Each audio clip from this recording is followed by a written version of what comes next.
So it's morning at your end, right? Noon, yes. Yeah.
Adab, everyone. Welcome to our second lecture in our series, Islam After Colonialism. I'm Nauman Naqvi. I'm an associate professor in the Department of Comparative Liberal Studies at Habib University, which will soon be called the Department of Humanities and Comparative Inquiry, also very relevant to our talk today. This time, our partner, Professor Sajjad Rizvi from the University of Exeter, as you must have seen on the poster for this lecture at the Institute of Arabic and Islamic Studies. We are co-sponsoring this series, co-participating in it. He won't be able to be with us. But allow me to say something once again briefly about this series and why we felt that this was important, and it actually corresponds to a great deal of work that is emerging precisely right now and has been emerging over the past couple of decades. Well, first of all, historically, obviously, it's to get a measure of where we are and how we got here. Yeah, this is something that is on everybody's mind, as is always the case during moments of crisis.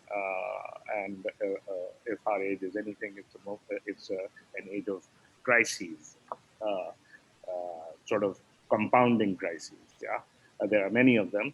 So to get a measure of where we are and how we got here, and that's essentially a modern question. Yeah, precisely because modernity is an age of tremendous historical transformation. Yeah, radical transformation like nothing that humanity had ever seen before. So this radical transformation, of course, we now know, thanks to the discourse on the Anthropocene, is unique in human history in terms of our relationship with nature and in terms of the ecology, etc. But of course, that corresponds to a dramatic transformation in how we live, how we think, and it would not have been possible without that. So what are these transformations that have happened? But of course, any after, so this series is called Islam After Colonialism, any after necessarily implies a before. Yeah. So what is that before that one is talking about when we talk about Islam after colonialism? That's a really difficult issue for us today, even though we cannot avoid a reference to the past. All of us are involved because the past is not an idea. It doesn't simply disappear. All of us necessarily all the time make references to the past. Nationalism certainly cannot do without accounting for itself in some kind of grand historical narrative. Yeah. So that the past is very much present in our lives. And yet we know precisely because of this extraordinary transformation that has taken place, and also because of the particular nature of that transformation under colonialism, that we are deprived of the very resources to be able to make sense of that past. So that reference, how are we? So that is the reparative part, or the restorative part, the reparative part of any kind of post-colonial project. And that's post-colonial is not just for us; it's for the world. Yeah. So it's the post-coloniality is very much a part of modernity. It's not something that's outside of modernity. So with that said, there could be nobody that I'm aware of really who could help us precisely in this task that I've been saying that we are so dramatically in need of, but really are deprived of the resources precisely because of our colonial past, as well as hooked up with that, our nationalist past. I could think of nobody better really to help us with that project than Professor Shankar Nair. Really, it's a privilege and an honor to introduce him. I really admire, despite the fact that he's very young, really admire his work and all that he's managed to already accomplish. He is an assistant professor at the Department of Religious Studies at the University of Virginia, and he got all of his degrees from Harvard, BA, MA, PhD. His research interests are in Sufism and Islamic philosophy, Quranic exegesis, Hindu philosophy and theology, Muslim-Hindu interaction in South Asia. He is the author of this marvelous book, which you can download for free from the University of California Press website in their Luminosa initiative, where they provide freely downloadable PDFs. The book is called Translating Wisdom, Hindu-Muslim interactions, Hindu-Muslim intellectual interactions. This is another thing that's very lacking for us, and we really need to learn more about, is our own intellectual history from this past, Hindu-Muslim intellectual interactions in early modern South Asia. The talk, what you've seen, the title of the talk that you've seen on the poster for the talk is Muslim-Hindu Interactions as a Source of Theory. Professor Shankar's own title was longer, and I'll tell you that now because it's so perfect for this series. It says Pre-Colonial Possibilities for the Postcolonial. So that's the first part of his really exciting title, Pre-Colonial Possibilities for the Postcolonial, Muslim-Hindu Interactions as a Source of Theory. Now, without any further ado, I'd like to invite Professor Shankar Nair to enlighten us with his thoughts on this essential question. Thank you so much, Professor Naqvi, for a too kind introduction. I appreciate it very much, and appreciate the invitation very much. This book that you mentioned, thank you for mentioning it, and my gratitude to University of California Press for making it freely downloadable. It was precisely my intention to try to make the book available to South Asia, to South Asians, to the broader Muslim world in ways that expensive American academic publications usually aren't. And in an age of COVID, this is really my first opportunity to try to bring the book into wider conversations outside of my little niche in the North American ivory tower. So I hope we have a good conversation today, and I do appreciate it. And I do mean it. I'm aiming for more of a conversation rather than a presentation or lecture. I'll offer one little just historical nugget, a historical bit of text pulled from the book, and I'll sort of give an exegesis of it. But I'm hoping that'll just become an excuse to launch into a conversation, as the first part of my title suggested, Pre-Colonial Possibilities for the Postcolonial. I'll try to offer a kind of reconstruction of one little piece of pre-modern text, and then I'd like to think with all of you out there for how we can try to harness this text, think with this text, use this kind of text in our own thinking for navigating the modern, the contemporary, the post-colonial. Let me start a little bit by just giving a sort of quick glimpse at the state of the study of pre-modern South Asian Islam in the field, the discipline of religious studies. I'm speaking primarily from a North American context. I wish Professor Rizvi were here to speak more to the European, UK context. But I'm aware that, of course, the conversations and the possibility of conversation is much different in South Asia. So I'm hoping to think productively with these other discourses. So in terms of the sort of contemporary study of South Asian, pre-modern South Asian Islam in the academy, it is, I would say, overwhelmingly invested in providing correctives to the sorts of nationalist narratives and nationalist historiography that Professor Naqvi was just gesturing to. In nationalist historiography, nationalist narratives, Hinduism and Islam are these discrete, essentialized realities that are sort of fundamentally and eternally opposed to one another, fundamentally hostile. Nearly all of Indo-Islamic history is explained in terms of this dichotomy. You'll frequently find a nationalist narrative of sort of two factions within the South Asian Islamic world. When I say Indian, by the way, I'm using it in a pre-modern sense of Hind, what we would now call South Asia. Right, so there's frequently a story of two factions. One faction that represents tolerance, liberalism, pluralism. The usual go-to historical characters are Akbar or Dara Shikoh. That's one faction. And they're sort of eternally at war with this other faction, a faction of bigotry, intolerance, orthodoxy. The words chosen depends on sort of the agenda and the political orientation of the scholar who's describing said individual. Aurangzeb is, of course, the usual go-to character for that side of the story. And these two factions are often in a fairly transparent way, more or less stand-ins for a secular India. It's up for debate if it remains secular to this day, but a secular India versus an Islamic Pakistan.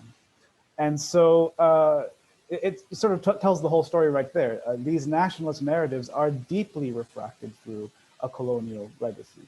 The conceptualization, even the phrase Orthodox Islam, right, it's refracted through that colonial lens. It carries with it an assumption that Islam is this essentially dry, legalistic, zealous, intolerant, bloodthirsty religion. Islam isn't naturally philosophical or rational or mystical or tolerant. Modern scholars are deeply invested in providing correctives to these nationalist stories and are trying to highlight the problem of projecting modern categories and modern realities back into the pre-modern past, the problem of reading the medieval through the lens of our contemporary situation.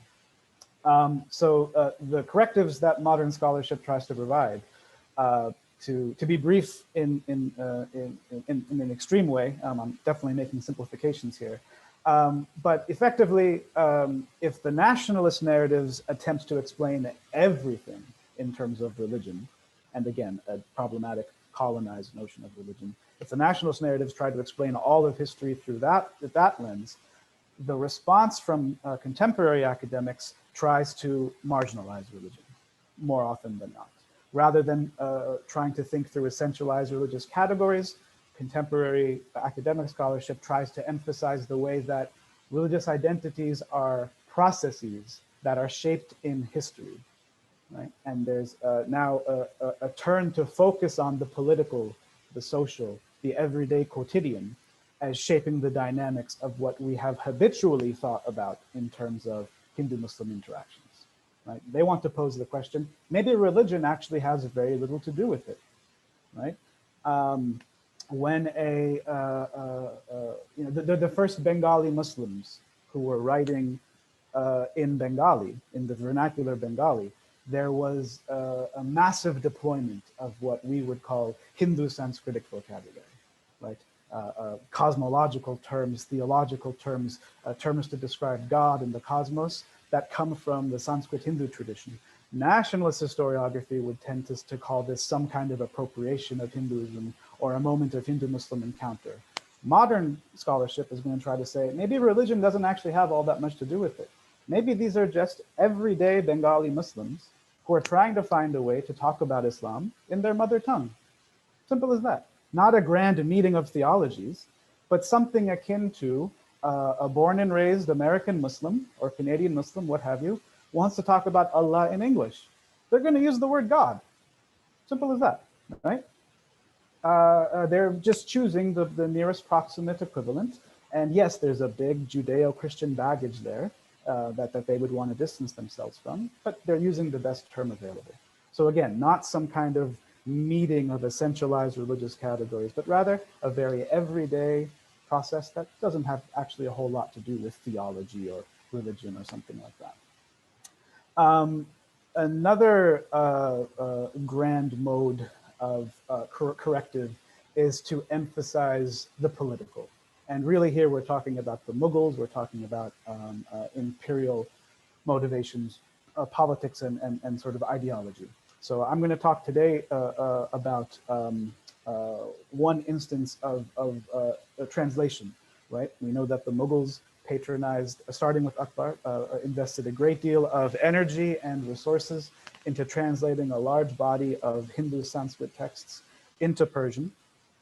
And again, nationalist historiography would think about this in terms of those dichotomies, Akbar versus Aurangzeb, Darashikoh versus Aurangzeb. Modern scholarship is going to try to correct that narrative and say, really what's going on here is an attempt at some kind of political imperial act, right?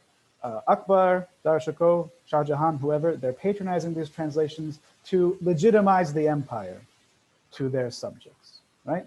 The overwhelming majority of the population that the Mughals were ruling over were non-Muslims, right? Translating their text into Persian, showing their people that your heritage, your texts, your scriptures, what have you, is part of who we are as Mughals. It's a move to justify Mughal rulership to broader South Asia, non-Muslim South Asia.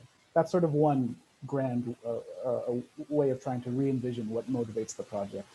Another kind of corrective is to say that there is a project here of what we could call a mirror for princes genre, sort of Mughal royal political self-fashioning. Right? There's a long legacy of Arabic texts, of Persian texts that long predates the Mughals, for instance,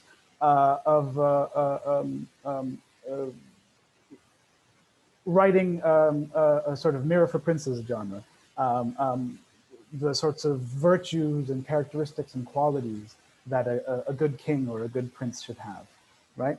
Another corrective will say, the Mughals were choosing for translation texts, Indic texts, South Asian texts that were part of this same kind of genre, right? So translating stories of Rama, translating stories of other princes and other heroes, looking for models of how to fashion oneself into a good South Asian king, kind of Mughal royal self-fashion. So my intervention is to say that this modern scholarship, to my view, has provided really very important correctives to nationalist historiography. Don't get me wrong, I infinitely prefer what these scholars are saying to anything that's come out of sort of the typical nationalist narratives. But I wonder if the pendulum has swung too far to the other direction. There's been such a concern with marginalizing religion, however conceived, that it's become too absent from the ways that we tell the history of the pre-modern period. Let's try to bring religion back into the picture somehow. Modern scholars usually only in passing seem to address some kind of an Islamic religious quest for what we might call philosophical or theological truth, a goal of salvation or liberation. It's really marginal to the way that these contemporary academics tend to analyze this time period. But I think a great many pre-modern South Asian Muslim actors took these very notions very seriously, right? A kind of theological search for truth, a goal of salvation. This is part of what motivates them to say what they say, to write what they write, etc. So let's try to give some voice to that in our own scholarship. And I will thus pull up a quick PowerPoint here so we can take a look at the text at hand. So I hope you all can see that. Okay, so as I mentioned, during the height of the Mughal Empire in South Asia, roughly 16th to 17th centuries, Common Era, Muslim nobles patronized and facilitated the translation of numerous Hindu Sanskrit texts into the Persian language. A number of Sanskrit texts were chosen for translation: the Ramayana, Mahabharata, especially the Bhagavad Gita, the Atharva Veda, various Upanishads, the Bhagavata Purana, the list goes on and on. Typically, these translations were accomplished by teams of Persian-speaking Muslim court scholars on the one hand, and Sanskrit pundits on the other. The Sanskrit pundits often hailing from such great centers of Sanskrit learning as Benares. Today I want to turn our attention to one particular site of Mughal translation, namely the 1597 Persian rendition of the Sanskrit Raghu-Yoga-Vasistha. This was a very, very popular text in early modern Hindu South Asia. The Muslims too, the Mughals too, were deeply, deeply fascinated with this text. The Mughals, both the Mughal court and just generally during Mughal times, this text had been translated, reimagined, re-envisioned. It became the inspiration for sort of Muslim retellings numerous times. We have 10 or 11 complete or partial translations of this Sanskrit text into Persian, not to mention the wide plethora of Muslim compositions that were somehow inspired by the Raghu-Yoga-Vasistha. I'm just going to refer to this text as the Raghu for the rest of today. Just a little bit important for you to get the history of this text clear for you to be able to follow my presentation. So the original Sanskrit text is called the Raghu-Yoga-Vasistha. It was composed by one Gauda Abhinanda sometime between the 19th and 13th century. It's difficult to date the text.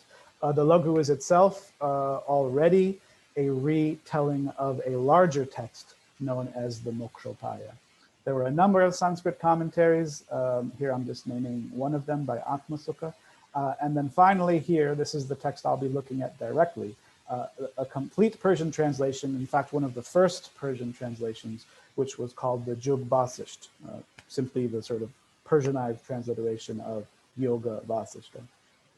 This translation was composed by a Persian-speaking, a Persian Muslim court scholar, Nizamuddin Panipati, in collaboration with two Sanskrit pundits, Jagannatha Mishra Banarasi and Patan Mishra Jajipuri. And again, as I mentioned, it was completed in 1597, patronized by Prince Salim, who would go on to become Emperor Jahangir a few years later. So I'll focus my attention today on just the introductory passages from this Persian Jug-Vasisht, where we see some of the basic terms and the overall spirit of the translation come across most explicitly. So in order to make this translation work, Nizamuddin Panipati had to stretch and bend the Persian language in such a way that it could accept an influx of a tremendous volume of new vocabulary, whose roots lay in a very foreign source, namely Sanskrit and its literary and conceptual worlds. As a result, nearly every page of the Persian Jug-Vasisht contains numerous Sanskrit terms, transliterated into Persian, relevant to an extremely wide range of topics, right? Hindu terms, Sanskrit terms like puja, deities like Vishnu, Shastra, Tirtha, Tapasya, Dhyana, Varna, Janma, right? Many terms appearing again in transliteration throughout the treatise, peppering nearly every page of the text.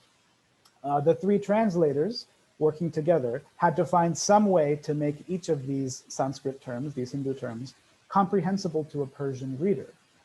They would do this often by means of a simple single or multiple word definition, right? Or sometimes they would resort to illustrative analogies or metaphors.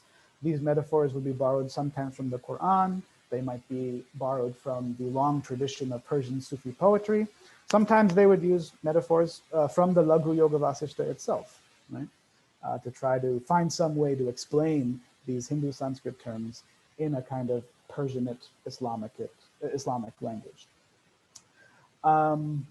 So we have, just to give a few examples, routinely a Sanskrit Hindu word like Brahman, right, referring to absolute reality, would be translated sometimes as Allah, right? Seems a natural choice, or sometimes in a slightly more philosophical register, wujude mutlaq, right? Absolute being. So let's now turn to just a few paragraphs from the introductory portions of this translation to try to get a sense of how the translators, and really Panipati in particular, show what they're up to in this Persian translation of the Raghu-Yoga-Vasistha. So here's the first passage, which comes actually from Panipati's introduction to the text, where he describes the Raghu-Yoga-Vasistha as Sufism. Right? He's happy to call the Raghu-Yoga-Vasistha tasawwuf. Right? He also refers to it as a, quote, commentary upon realities, sharh haqa'iq. Panipati then proceeds to introduce readers to what he calls the religious path of the Brahmins. Right, so let's, just to read it. The Brahmins of India possess the religious path, madhab, of the ancient sages, concerning the oneness of the essence of the real, may he be praised and exalted, and concerning the attributes of his perfection, the levels of his descents into the world, the origin of multiplicity, and the manifestation of the worlds. If any distinction should obtain between the Brahmins and the ancient sages, it would only be with respect to terminology, istilah, and language, zaban. So the phrase ancient sages here, this is most directly a reference to the tradition of ancient Greek philosophy. Right? Aristotle, Plato, Plotinus, Neoplatonism, of course, a heritage that had long ago been translated into Arabic and imported into the Muslim world, right? Famously the Greek, Greco-Arabic, Greek to Arabic translation movement during the Abbasid Empire. It should be noted that there, like the word philosophy, or the Greek philosophers to our sort of modern imagination, this is philosophy that has little to do with religion. That's usually the way that we think about it nowadays. In the eyes of someone like Panipati, the eyes of the Islamic tradition at this time, this Greek heritage, Greek philosophical heritage, would have been deeply rooted in a phenomenon like revelation or scripture. Right? Hermes, the prophet Hermes Idris, is thought to be the sort of founding prophet of this Greek philosophical heritage. We see also in this passage a clear and abundant use of the technical vocabulary that comes from the Sufi tradition known as Wahdat al-Wujud, the tradition associated with the likes of Ibn Arabi. We see a doctrine of manifestation or divine self-disclosure, tajalli, right, peidai, in which the divine, the real, manifests itself in the form of the world by means of or through its divine names and attributes. We have the issue here of language, zaban, or terminology, istilah.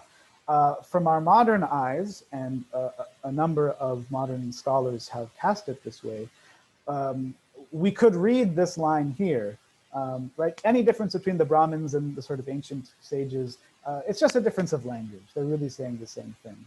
To modernize this might look like a kind of a simple ignoring of differences, like brushing differences under the rug in a way that might strike us as problematic.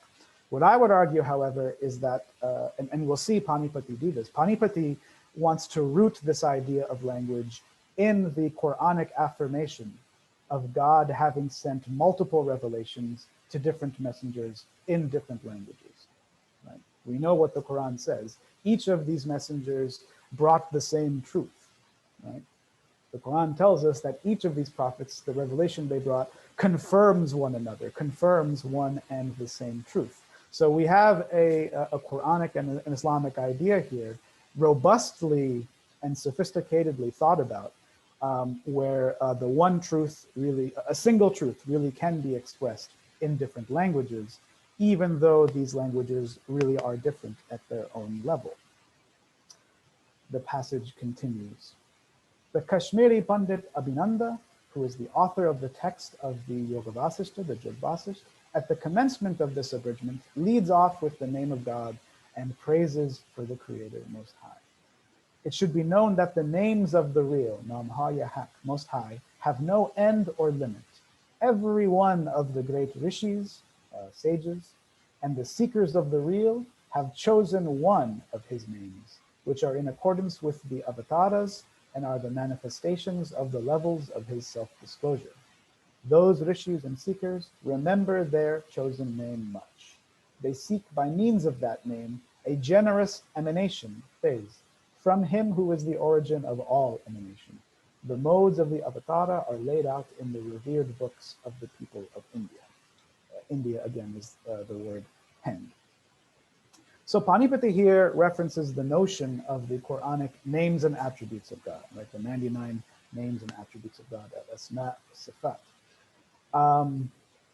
This is probably familiar to most of you, but just to sort of spell it out, basing themselves upon a well-known hadith in which the Prophet speaks of God's 99 names, Sufi thinkers have often looked to the names and adjectives by which God describes himself in the Quran as a window into understanding or articulating God's divine nature, the nature of the real.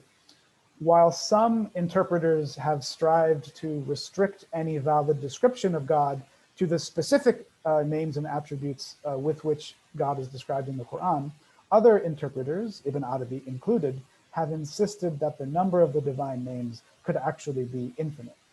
This latter interpretation is clearly the one that Panipati is favoring here, like saying the names of the real have no end or limit.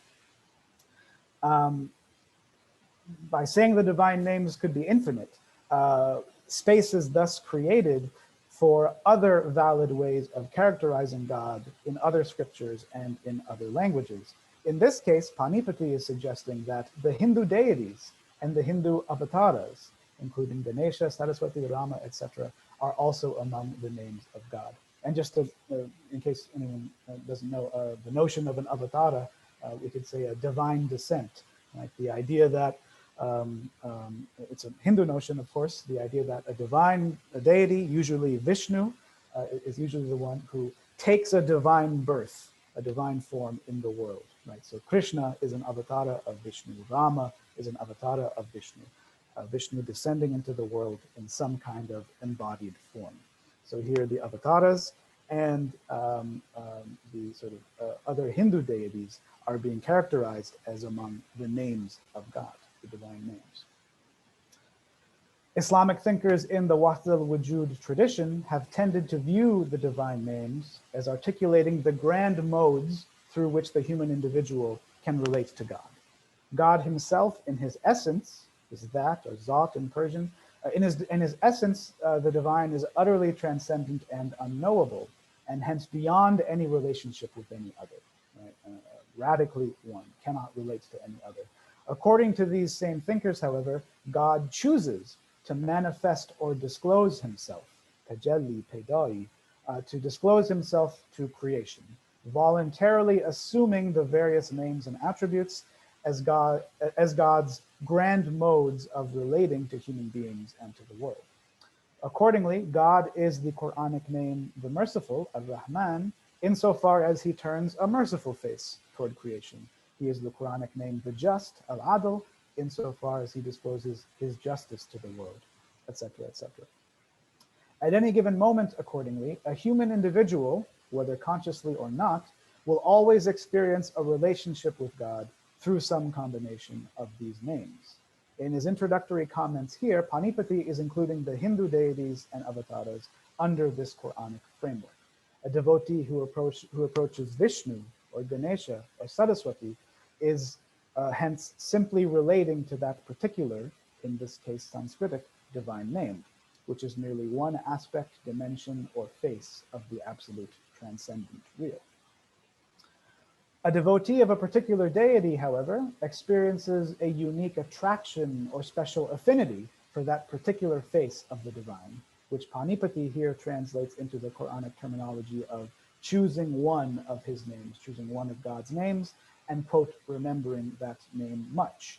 Here, Panipati is echoing dozens of exhortations in the Quran to, for instance, chapter 26, verse 227, remember God often, or remember God much, or to mention the names of one's Lord, right? This is, of course, all over the Quran. The operative word here being dhikr or zikr, yad in Persian, right, to remember or to mention God's names. Hence, despite the countless formal differences that exist between the varieties of Islamic remembrance and piety versus the varieties of Hindu worship and contemplation, Panipati is nevertheless willing to assert that these both fall under the general Quranic concept of mentioning or invoking God's names, a notion that the translators will later correlate with the Hindu practice of japa. You may have heard of japa yoga, right? The repetition of divine names or mantras. Exactly how a devotee or a sage, a rishi, accomplishes this remembrance is, according to Panipati, laid out in the, quote, revered books, of the Indians, a term that again has a strong Quranic resonance. Let me skip ahead a little bit in the interest of time. Panipati is here, seems to be, right, the Yoga-Vasistha is not itself thought to be a revelation, right? It's not like the Quran, it's not God's speech. It's sort of an inspired scripture. So Panipati here seems to be using perhaps a grander notion of the word kitab than specifically a divine revelation. But we can talk more about that afterwards if anybody wants to. So we don't really have time to really fully dwell on this next passage. I think this is my last passage. But I'll just throw it up on the screen here, and I'm happy to come back to it later if there's time. But just this curious, really interesting, and really quite accurate description of a Hindu cosmology, a Hindu notion of time, the notion of the four yugas, right? The idea that every universe goes through these four yugas. The earlier yugas are time periods of sort of truth and virtue, and with every passing yuga, things get more chaotic, more evil, more unjust, more unstable. We are, of course, in the fourth yuga right now, the Kali Yuga. And then one cycle of yugas will then end and then start over again. And in Hindu cosmology, there is just these vast cycles of yugas and mahayugas, universes being destroyed and then a new universe created. Here, I'll just say in brief, we don't have really time to dwell on it, but we have quite an accurate translation of the notion of the four yugas. Again, it's interesting that in this Persian text presented to a Mughal audience, presented to sort of learned Muslims, not only Muslims, it's of course a cosmopolitan audience, but presented to a Muslim audience in part. The notion of the Hindu yugas is here, it's translated quite accurately. It's allowed to stand on its own 2 feet. The Muslim translator, in other words, doesn't feel the need to explain things away that he's theologically uncomfortable with. Some translations do this. This particular translation does not. The Hindu notion is really allowed to be presented and to stand on its own 2 feet. Here, presumably, Panipati gives a little gloss to make it a little bit recognizable to Muslims. He refers to the Yom Ad-Din, like Yom Qiyamah, the day of resurrection. But that's actually doesn't explain anything. If anything, it only muddies up matters more.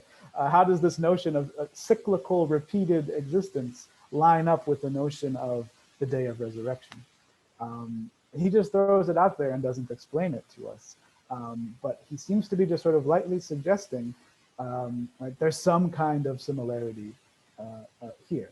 But he doesn't allow that gesture to deform, so to speak, the Hindu teaching. Again, yugas are allowed to stand on their own terms. We can come back to that later if anybody wants to in the question and answer. I'll just point us down here to this bottom paragraph.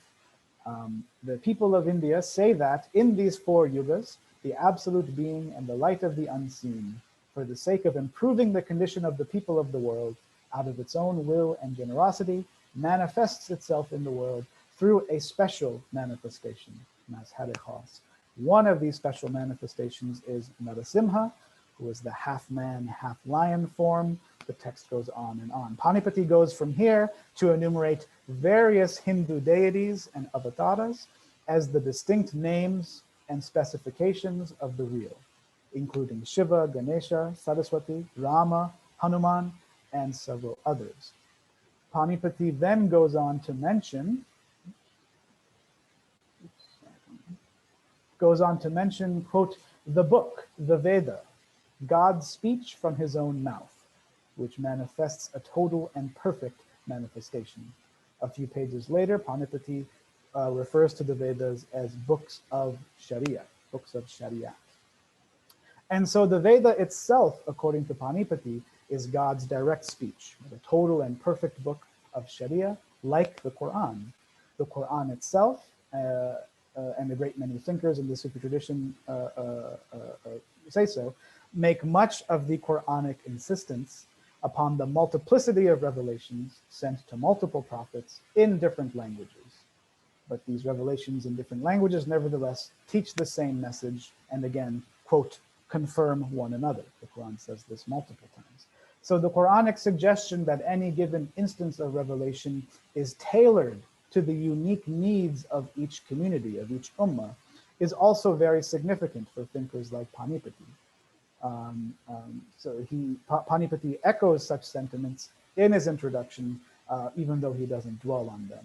But the implicit idea seems to be that, right, the Vedas are a revelation, the Quran is a revelation, and the languages and even the Sharias, like the laws, you could say, of these two books are supposed to be different because they were revealed to two different societies, to two different collectivities with different needs and different ailments. So God's revealed books are tailored to the needs of the community that it's revealed to, and is of course spoken in the language of the community that it's revealed to. Nevertheless, to say the point once again, the truth expressed by every revelation is one and the same.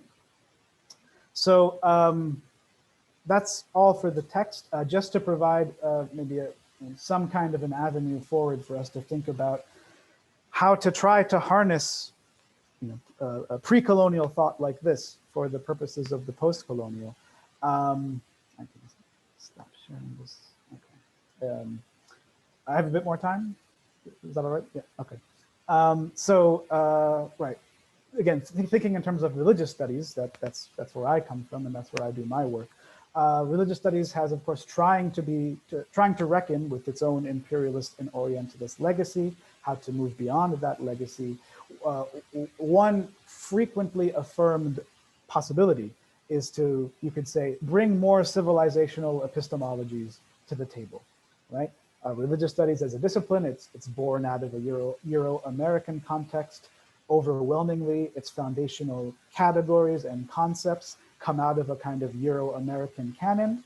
One way of maybe moving beyond this imperialist legacy is to bring other civilizational thought forms, you could say, to the table.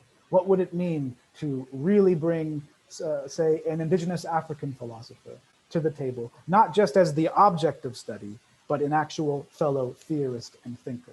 Or say, to take a Native American theory of ritual, not just as an object that we study, but as an actual theory, right? A lens with which to study religion. The classic fear in religious studies is what we might call the specter of theology.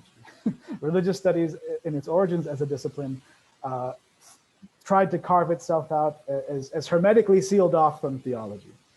Theology is what committed faithful people do. Religious studies in its origins wanted to say, no, we are neutral, we are secular, we study religion scientifically. Now that language has completely fallen by the wayside. People are well aware that these pretensions to objectivity are deeply, deeply flawed, but that legacy is still there, right? You will commonly still find to this day a knee-jerk reaction to, if we're bringing an African philosopher to the table, I mean, isn't that really just theology, right? And the ways that philosophy versus theology are demarcated is notoriously flimsy, right?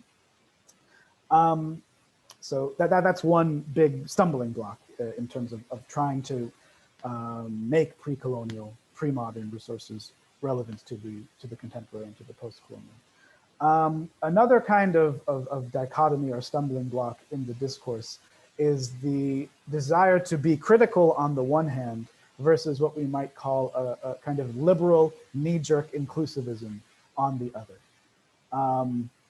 Amy Hollywood, for instance, she articulates a notion of radical openness. Right? She reads medieval Christian thinkers and says, we as scholars should be radically open to being deeply existentially transformed by our encounter with these materials. Robert Orsi has his own version of this. Dipesh Chakrabarti has an important version of this in his well-regarded book, Provincializing Europe. My concern, and the concern of a number of people in the field, is that this language of being radically open might actually just be simply a reinscribing of a kind of neoliberalism, a kind of reinscribing of a particular kind of politics. Scholars like Russell McCutcheon, Bruce Lincoln, Aaron Hughes, Timothy Fitzgerald, they would say that this is part of just the ideology of religious studies. When you're saying you want to be radically open to an encounter with the other, you usually only mean that for certain radical others, right? You don't mean I want to be radically open to being transformed by ISIS. You don't mean I want to be open to being radically transformed by some kind of really conservative voice that you politically disagree with, right? No, so what's actually happening, the critique will be, is that there's this neoliberal umbrella, right? This kind of politics of kindness and tolerance and openness, and that actually dictates the terms with which these kinds of cross-cultural conversations can happen. So again, the sort of Euro-American Europhone narrative gets to be the kind of meta that sets the terms of the conversation. Just to take Dipesh Chakrabarti for a moment, since I mentioned him, again, a book I deeply, deeply appreciate. He pushes it further than almost anybody else in the discipline of history to try to put simultaneously on the table a sort of Europhone way of describing some historical phenomenon, but putting that alongside a more indigenous way of telling that history through their lens and their assumptions and their vision of the world. You know, in the book, throughout the book, he sort of will give one version of it that he calls History 1 and another version of it that he calls History 2. Again, I appreciate the effort immensely, but nevertheless, you can see moments in the book where the umbrella that's dictating the whole discourse is a deeply Europhone one, right? He has phrases in the book, for instance, that he says the whole effort, the whole book is animated by the spirit of the subaltern intervention, which he describes in Europhone terms of a pursuit of social justice on the one hand and the democratic project on the other. I'm not saying anything about whether these are good or bad things, but my point is just, right, the foundational motivations of the project are Europhone ones, not ones that are pulled out of a pre-modern heritage. So in brief, if we're to take our lead from, right, really try to take seriously the possibility of learning from the other, my suggestion is, what happens if we try to take the lead of these three translators, for instance, right?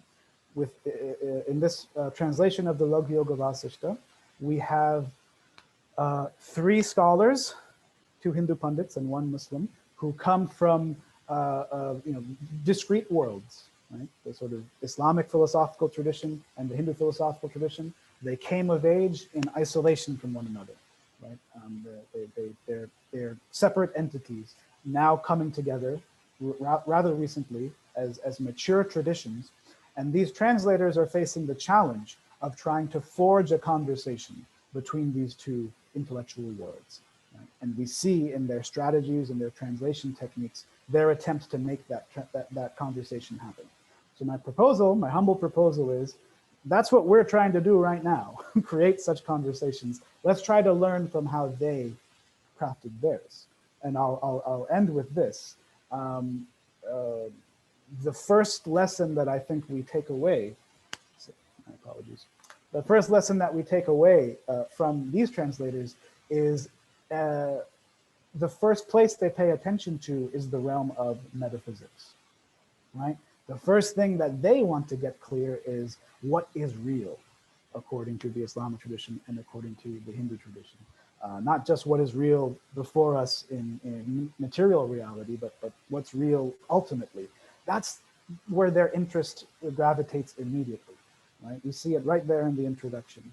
This is not the way that we tend to do things, at least in contemporary religious studies, right? Religious studies is overwhelmingly averse to normative questions of truth, right? It's not, that's not really something that you can do as an academic. Maybe if you're a theologian, I'll just speak for North America here, Christians tend to get a pass. It's easy to be a Christian theologian in the academy. It's still difficult for a Muslim to be a theologian in the North American Academy, which is already one thing. The other thing is that they'll be labeled a theologian, which again still carries this baggage of, okay, that's something different. It's not really rigorous. It's not really academic. That old holdover of the origins of religious studies is still there, kind of taking such theological attempts down a peg. So that's the first lesson I would say we should learn from these individuals. Let's focus again on metaphysics. Right? They crafted their conversation. I could point to other moments of such dialogue fashioning in the pre-modern world. It's pretty common, immensely common, to see this emphasis on metaphysics. Is our own attempt to craft a dialogue doomed if we don't also take metaphysics seriously? How we might try to learn from these pre-modern translators in this way, I could see it taking two broad forms in the contemporary academy. One would be, I guess, if we want to take metaphysics seriously, a kind of expanded philosophy of religion, you could say. This version of trying to take these translators seriously would give in more to current paradigms, right? The philosophy of religion continues to have a notion of things have to be rational, which means not theological. But maybe these translators could work with that. There's a long heritage of Islamic philosophy, of Hindu philosophy, thinking deeply about philosophical questions in ways that don't really presume any faith commitments. Really, really sophisticated, rigorous, rational philosophical inquiries into a number of questions, metaphysics, epistemology, logic, what have you, that really only presume that one's readers are, in some general way, committed to reason and rational argumentation. Maybe that's one way we could try to harness the pre-modern heritage. There's a plethora of untapped resources that have not been brought to the table of philosophy of religion because of a enduring Eurocentrism. I'm a little bit wary of this way forward. I'm not sure that the academy is ready to, right? One of the benefits of this neoliberal umbrella is that it has shielded, let's just say, Islamic history from immediate critique, right? In the era of imperialism and colonialism, there was an immediate knee-jerk, free-standing ability to just say, it's savagery, it's barbarism, it's backwards, right? A great benefit of the neoliberal umbrella is to shield Islamic history, at least superficially, from that kind of critique. This proposal that I'm suggesting would sort of reopen those gates, right? Okay, let's assume that Muslims are rational. Let's wrestle with their philosophies. Are we really at a place where that's going to be an unbiased endeavor, unbiased by a kind of prevailing Eurocentrism? I'm really not so sure. This is my last point. Sorry for going on a bit. The second way in which I could imagine us trying to take the lead of our three translators in order to craft this kind of dialogue. So numerous of the people involved in these Sanskrit to Persian translations were philosophers in their own right. They wrote rational treatises full of argumentation, what have you. Something that is continuingly fascinating to me is that when these same people who, when they're writing for their own tradition, adopt a rationalist mode, when they are trying to make sense of the other, in this time period, early modern period, the Mughal period, we find scholars routinely reverting to a poetic mode, a literary mode, an imaginative mode, right? People who in most of their other scholarship are rationalist arguers. When they're making sense of the other, they're suddenly quoting poetry. They're suddenly using a language of imagination. For reasons that I'm happy to talk more about, but don't have time right now, there seems to be this sense that bridge building or conversation starting is better done through a language, through a lens of literature, a lens of imagination. I can't begin to imagine how we could try to learn from that in the context of modern academia. But again, if we're really serious about trying to take the pre-modern seriously, to take the other seriously, we have to reckon with it, reflect with it, wrestle with it. What would an imaginative conversation between civilizations look like in the context of modern scholarship? So I'm just going to leave those few pointers there, and hope that provokes thoughts for all of you, and I'd be interested in learning from what everybody thinks. Thank you. Oh my God, I'm about to start weeping. That was really so beautiful and so provocative. I have 100 questions. I also feel remarkable spiritual peace after listening to that talk. It's really an event for me. Thank you so much for that marvelous talk.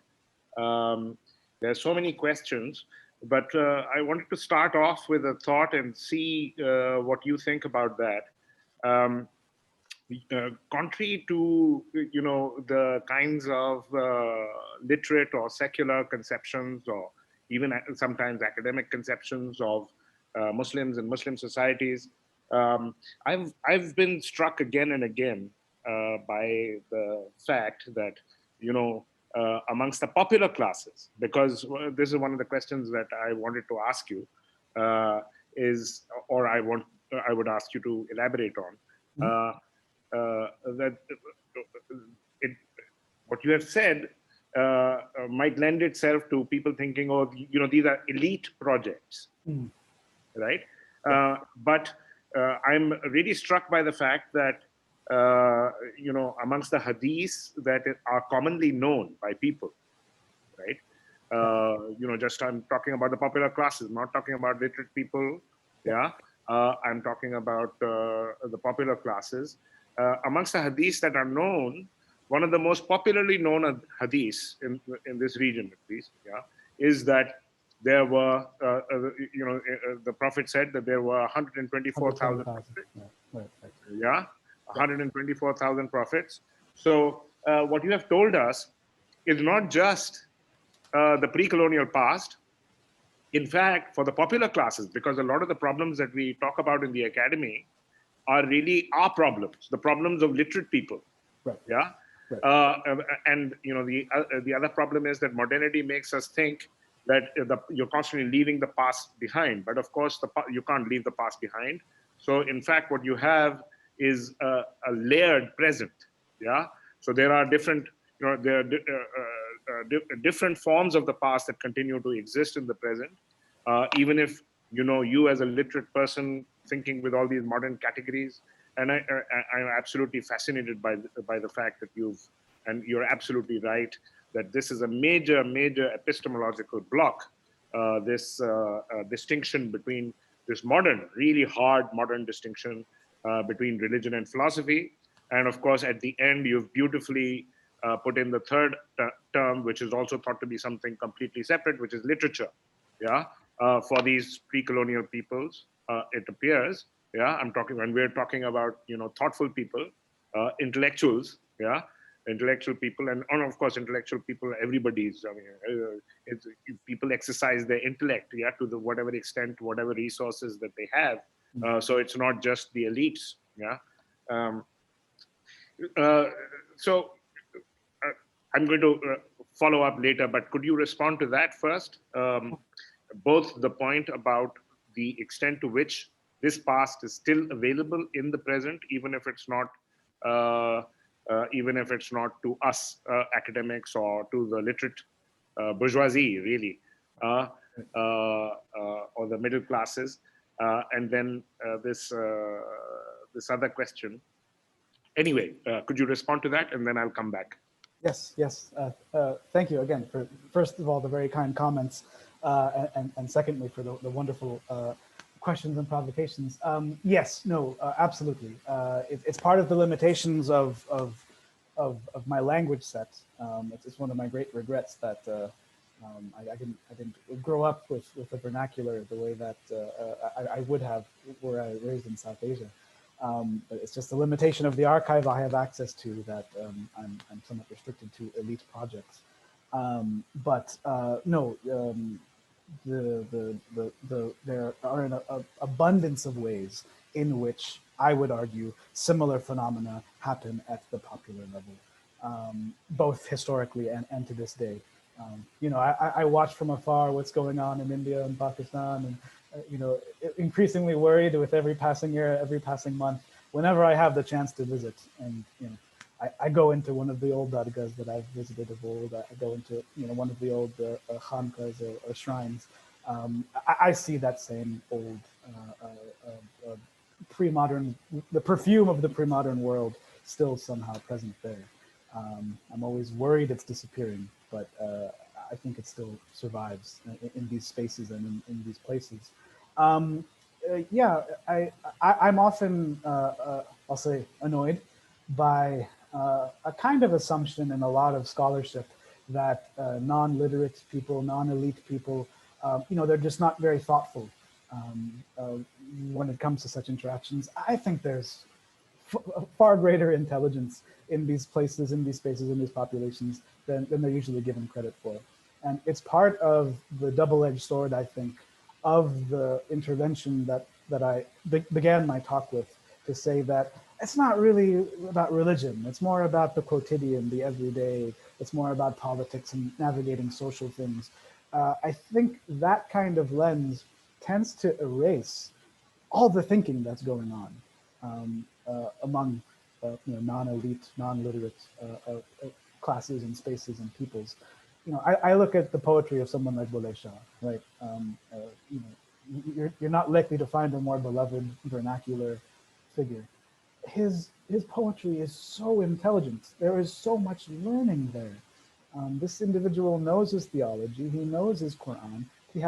He's not just in some kind of because of he's influenced by his environment, and that's why he feels like he can talk about Krishna's flute, or he can talk about Hiranja, or something like that.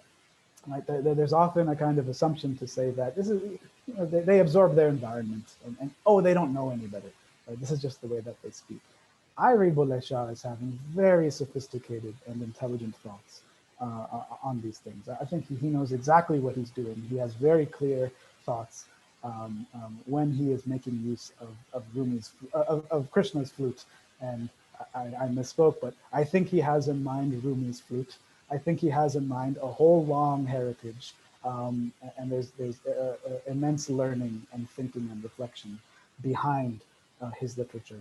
Now, the extent to which any given, let's say, contemporary lover of Bulleh Shah's lyrics is having the same thoughts, that's only going to happen in conversation with that person.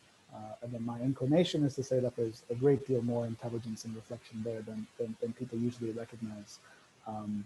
But does that answer your question? Or yeah, I don't think it's as much a question of intelligence.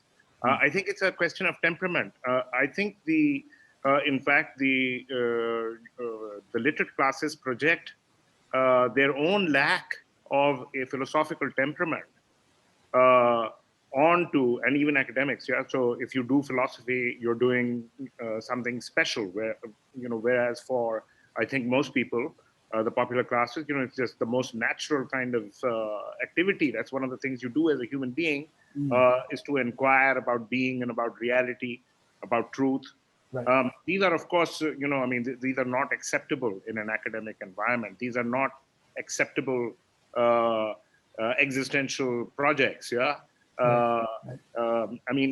Even in terms of the ontological terms. So my own training was in anthropology, and just a while back I excitedly picked up this new text. It was called The Anthropological Turn, and then not very far into the introduction, I was told by the authors that despite the fact that they were going to explore these different ontologies, Right. we would we would not abandon whatever it is that our own ontology is supposed to be, that we wouldn't go native, as it were. Yeah. But really, I mean, so I think, it's really a question of the philosophical temperament of modern people themselves. I mean, after all, the modern age is, despite the fact that, we read all these philosophical texts, is a massive abandonment of philosophy. Yeah. I mean, Tocqueville himself, when America, which dominates so much, the modern period, Tocqueville himself said, that the Americans are the most anti-philosophical or non-philosophical people that have ever existed. Yeah. And you can see that, I mean, in our general culture. So,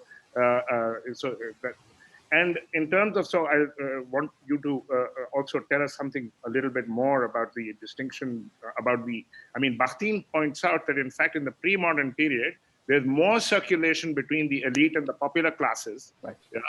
Right. There's more circulation between the elite and the popular classes. So for example, some of the philosophical concepts that you were talking about, like Wadat al-Wujud, for instance, right. Khaja Ghulam Farid, who dies in 1901 and whose poetry is sung, etc.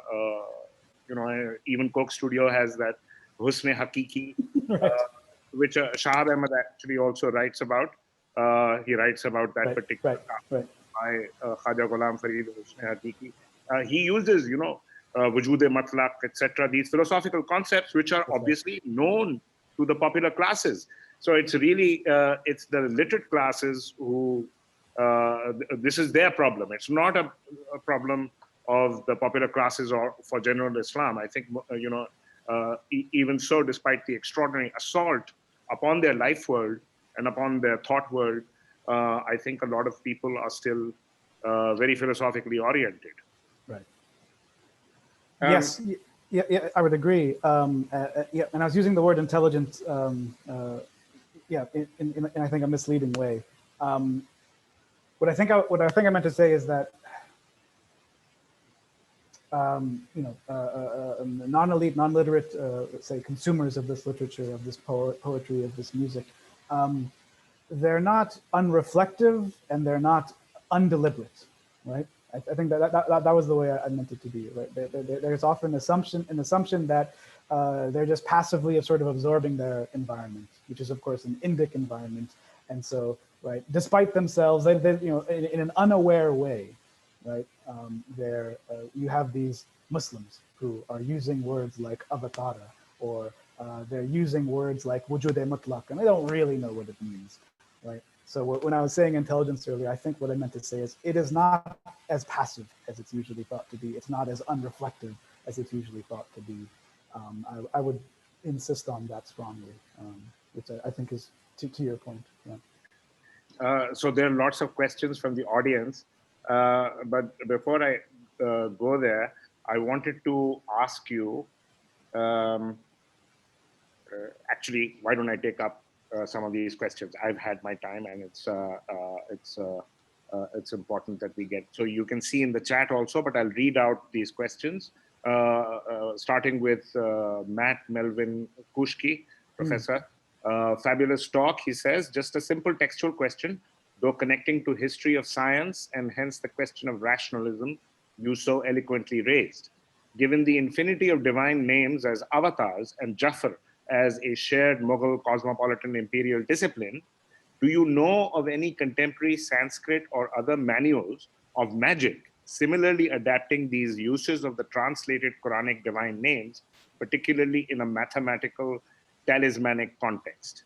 That's his field, of course. Mm-hmm. Mm-hmm. Thank you, Professor Kushki. Thank you for listening, by the way. So, okay, specifically, so plenty, of course, of Sanskrit texts on their version of Jafar. No shortage in this period or earlier. But specifically Sanskrit texts on Jafar that make use of Quranic vocabulary or notion of divine names. I'm not aware of anything. I think one would find Persian texts that try to bring those two worlds together. But oh, here it is. I just saw it in the chat, so I can read it more carefully.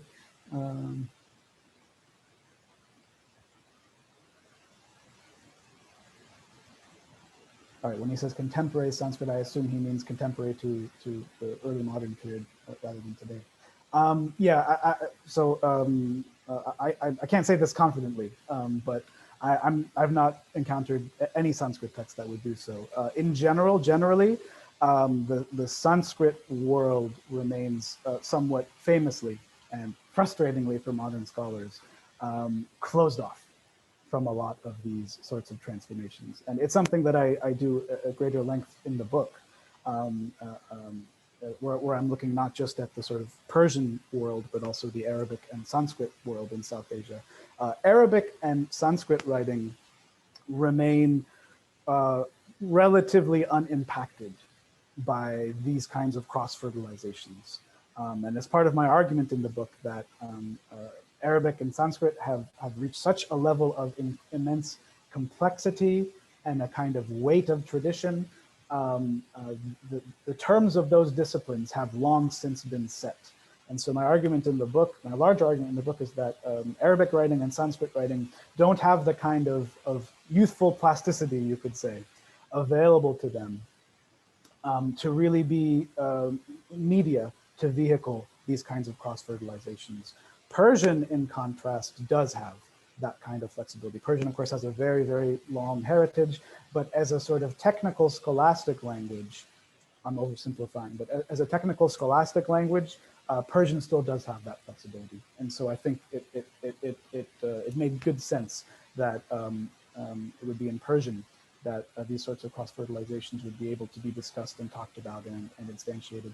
So actually in Sanskrit, I would be frankly surprised if we found a great deal of it. I think we might find Sanskrit texts with Persian marginal comments, perhaps. That I wouldn't be so surprised if we find sort of Persian marginal comments or commentaries reading a Sanskrit text that make these sorts of connections that Matthew is pointing to. But in Sanskrit, I'm not aware of any, and I would furthermore be very surprised to find it. Thank you. So, Shankar, I wanted to ask you also, because I mean, it's important, especially given the fact that, I'm sitting here in Pakistan, that, what you, the concept of Wadat al-Wajud, I'm sure you're aware that in Pakistan, for instance, the more sort of hegemonic narrative runs that there is this conflict in the medieval period between Wahdat al-Wajud, Ibn al-Arabi's, which is associated with Ibn al-Arabi. How appropriately, that's another question, and how are we to read that, that's another question.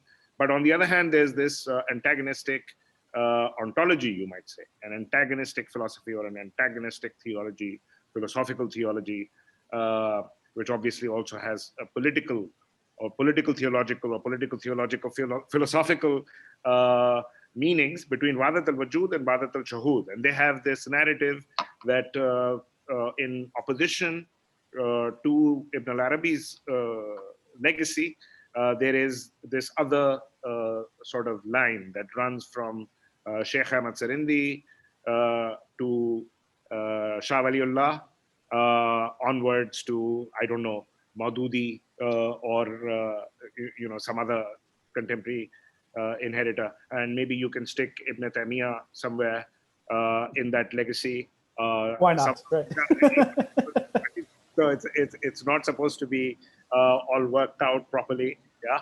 Right. But nevertheless, so yeah, what truth is there to that? That there is such an opposition? Please help us with that. Yeah. Oh, you have opened up a can of worms. I have a lot to say on this.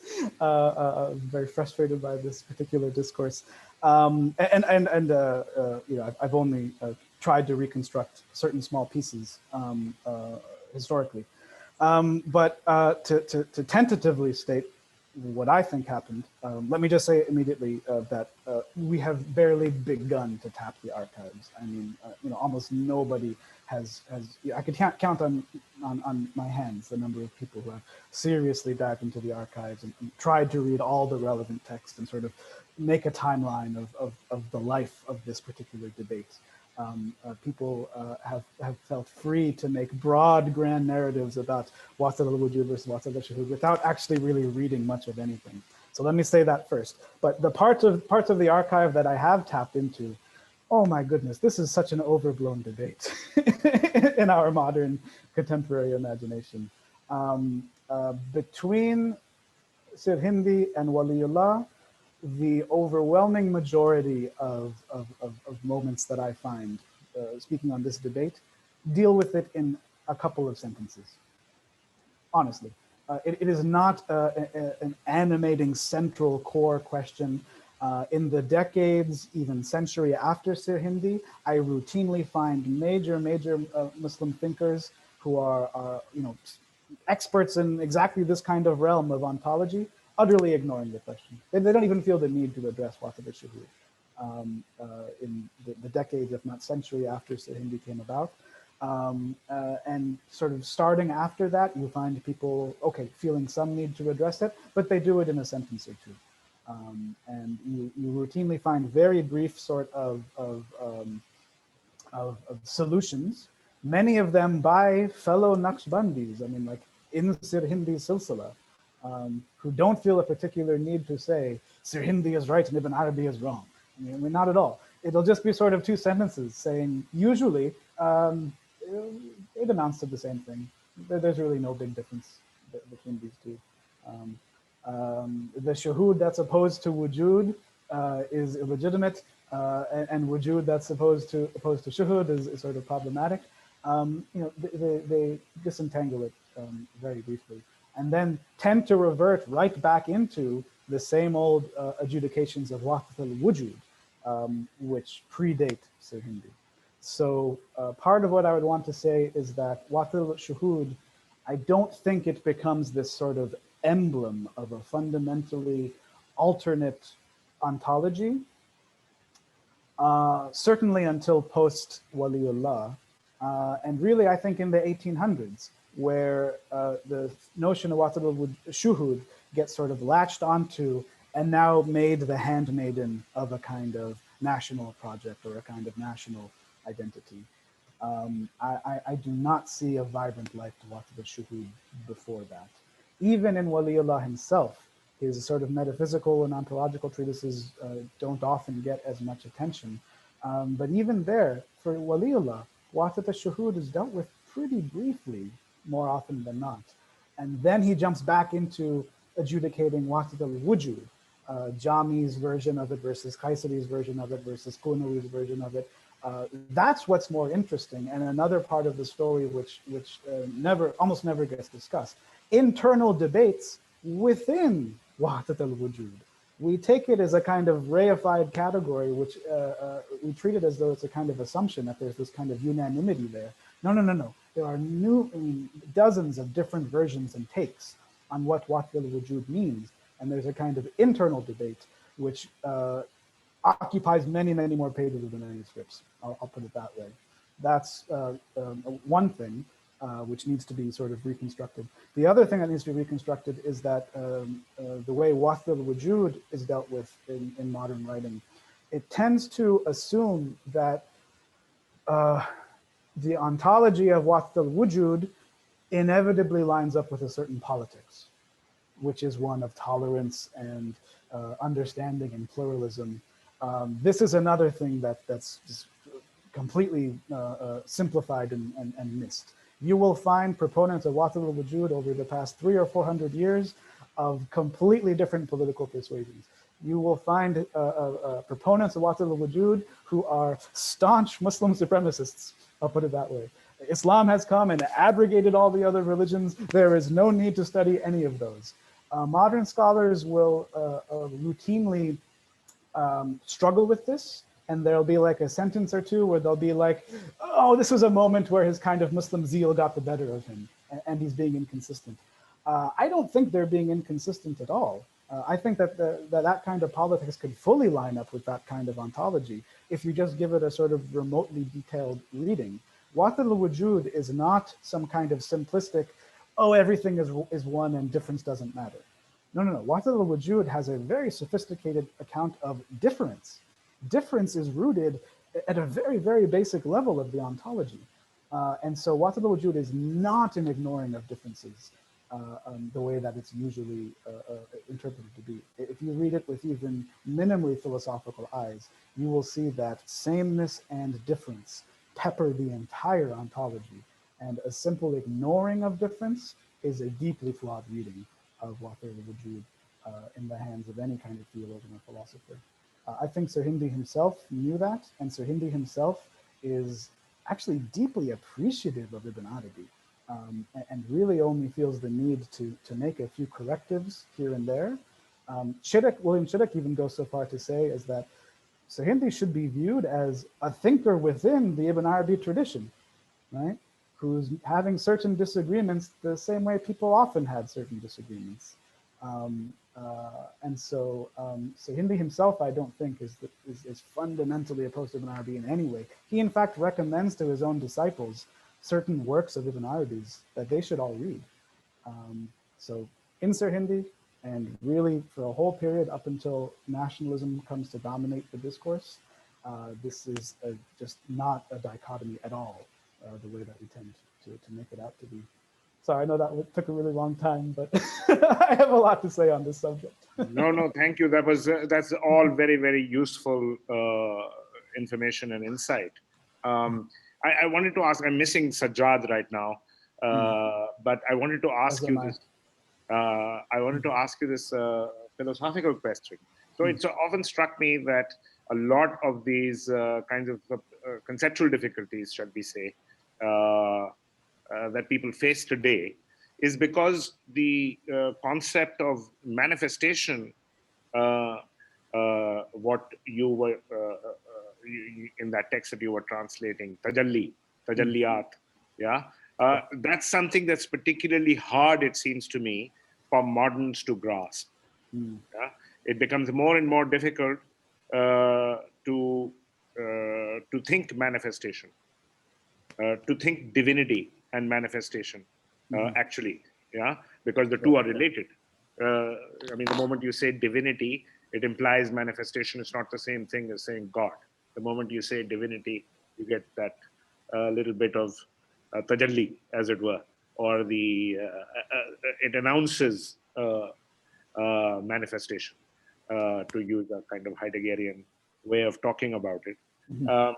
But why is that? Why? What?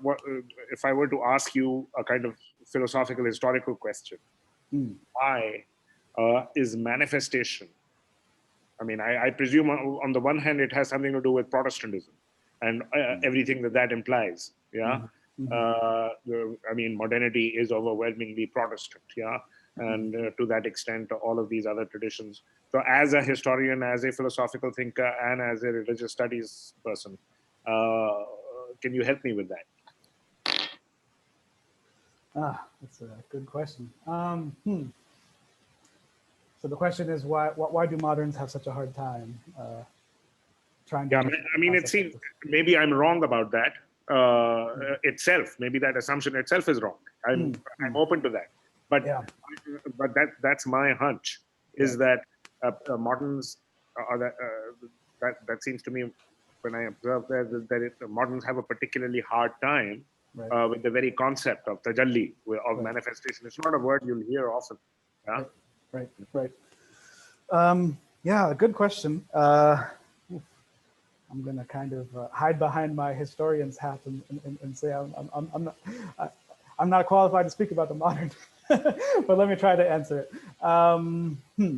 If I were to try to hazard a guess, so on the one hand, I would say that it might be a kind of,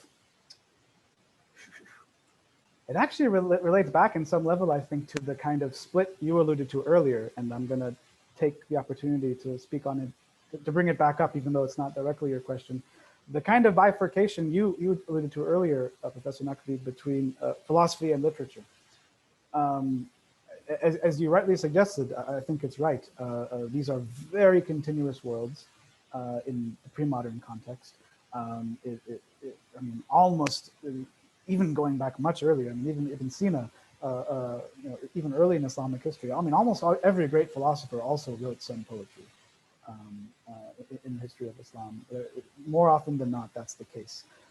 And so, yeah, the task of writing literature, a kind of medium that at least at some level is about addressing the world of the emotions, addressing the heart, addressing being, right? This is somehow complementary to or continuous with the business of philosophy, of intellectual, rational work. I would point to that kind of bifurcation as part of the problem here. And I'll talk about it in two ways. On the one hand, for the Ibn Arabi tradition, a notion of tajalli, it's spoken about, tajalli freely interacts with and intersects and cross-fertilizes with a language of presence in Ibn Arabi's hands and in the hands of the Ibn Arabi tradition. The manifestation of the divine is simultaneously a mode of divine presence.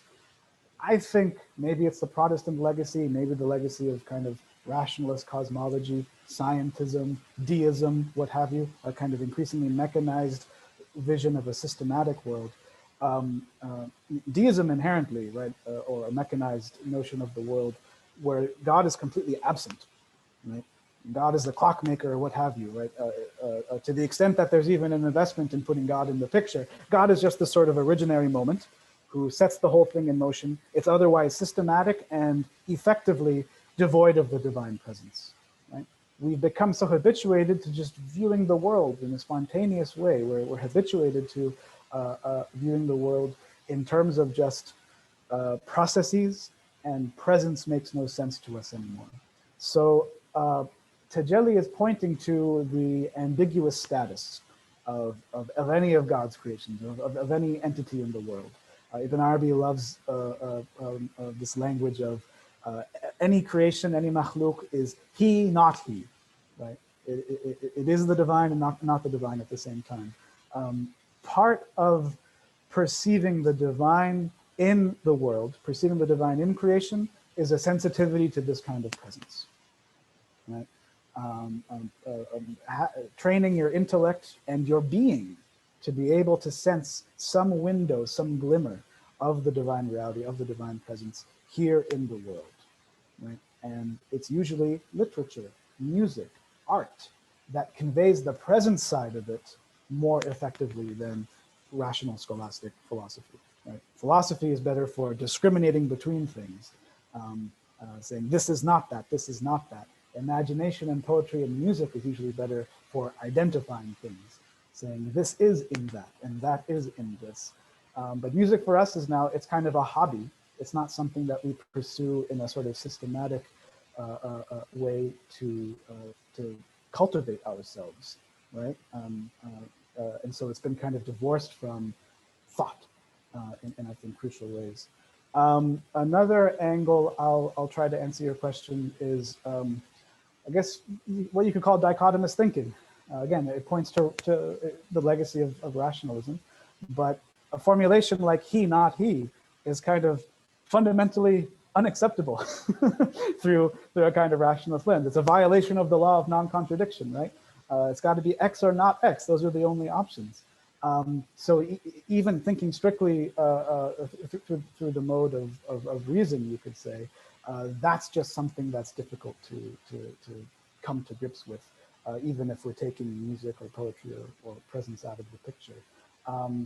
The Ibn Arabi tradition is going to want to insist that even rationally, this isn't a contradiction. We see he, not he happening all the time.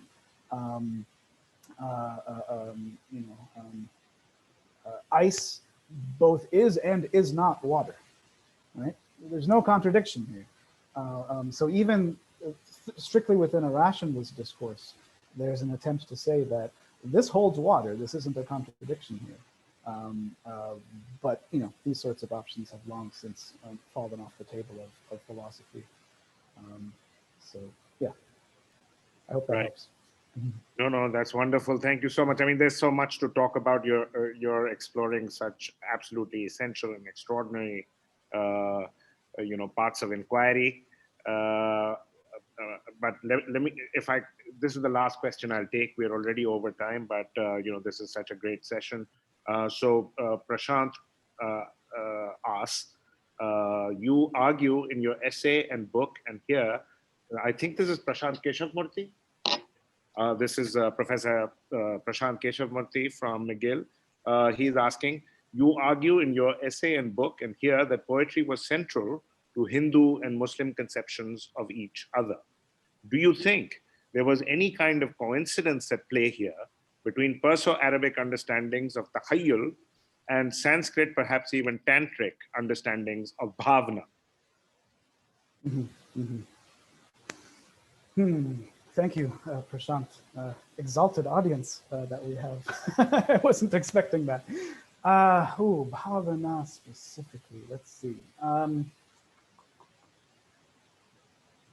That's a good question, and I've not thought of putting those two concepts together before. I'll say I haven't encountered it, though that statement should be qualified immediately by these aren't the sorts of texts that I usually read in my work. I'm trying to think if, all these sort of Arabo-Persian deployments of khayal, takhayyul, wahm, if Sanskrit notion of bhavana is somehow operative in the background.